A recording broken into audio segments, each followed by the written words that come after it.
జై శ్రీకృష్ణ.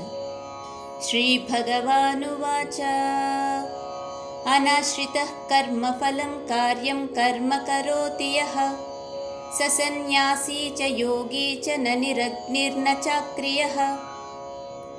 6వ అధ్యాయంలోని మొదటి శ్లోకం యొక్క భావాన్ని పరిశీలించినట్లయితే భగవంతుడు ఈ విధంగా పలికెను: ఫలాపేక్ష లేకుండా కర్తవ్య కర్మలను చేసిన వారే నిజమైన సన్యాసులు, యోగులు కూడా.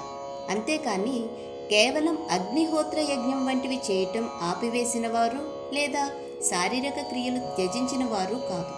యం సన్యాసమితి ప్రాహుర్యోగం తం విద్ధి పాండవ నహ్య సన్యస్త సంకల్పః యోగి భవతి కశ్చన. 2వ శ్లోకం యొక్క భావాన్ని పరిశీలించినట్లయితే సన్యాసం అని అందరూ అనుకునేది యోగం కంటే వేరైనది కాదు అర్జున. ఎందుకంటే ఎవ్వరూ కూడా ప్రాపంచిక కోరికలను త్యజించకుండా యోగులు కాలేరు అర్జున.